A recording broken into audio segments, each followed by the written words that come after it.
This is for everyone that's struggling with failure and perfectionism.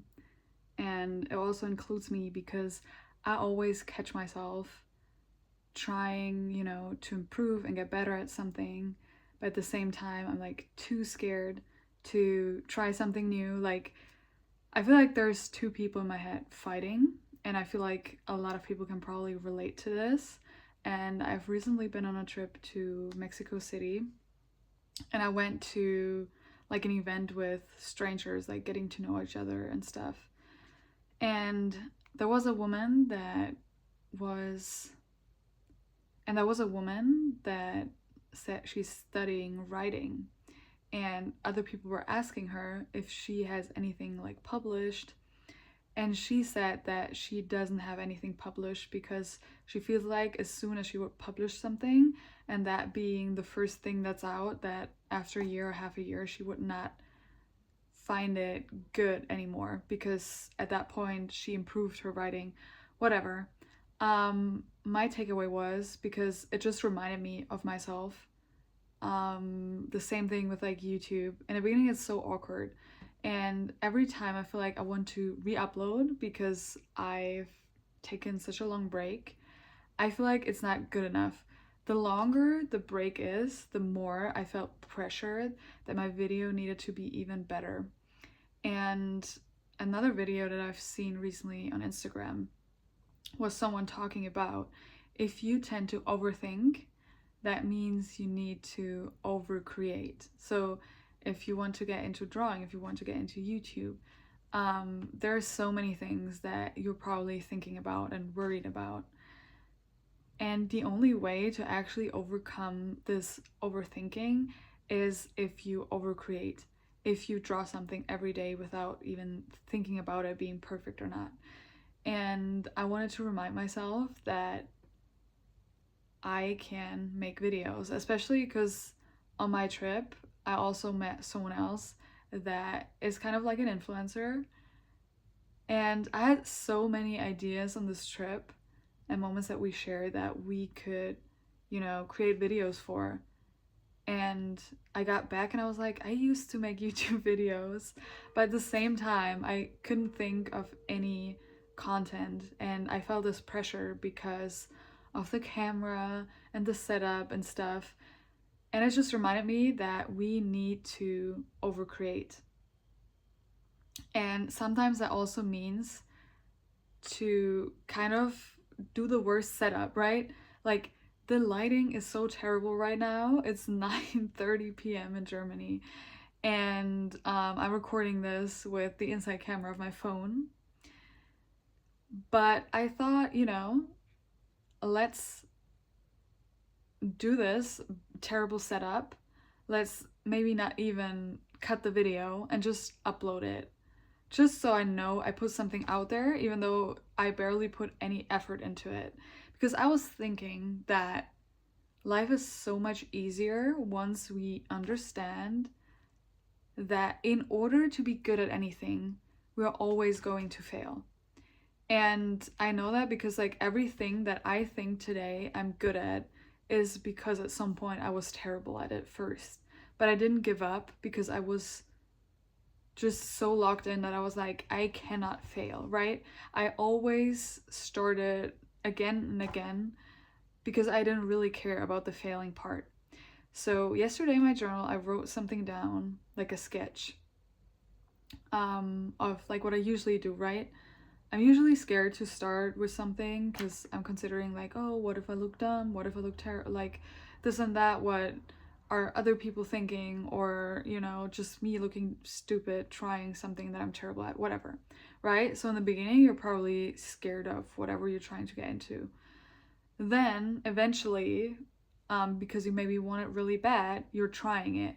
And then sooner or later, you will probably fail, right? The business idea, the career, like some kind of like application that you've been rejected at. So now you're feeling terrible. And usually what most people do is they give up, right? And I was saying to myself instead, right?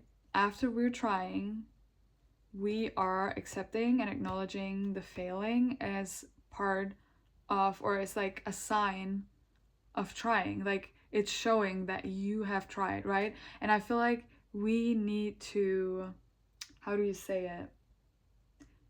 Praise. We need to praise ourselves for trying, because I know for a fact that I cannot dance. I feel like if I'm learning dancing steps, I take twice or three times as long as like maybe the average person that would learn a dance. And I really would like to be able to dance salsa, and I think it's also one of the easier dances, but for me it's still like hard. But also I don't know any dancing. So I went to the salsa course with someone, and it was so far outside of my comfort zone because I know like I'm going to look funny. And the thing is that I felt like most people that went there could already dance salsa. So I felt like I look even more stupid. But at the same time, another night that I went out and someone wanted to dance salsa with me, I was like, I don't really know the whole dance or anything. And I also felt like I looked funny doing it with the other person. But at the same time, I was like, you know, even if I just know 1 or 2% of the dance, it's better than zero.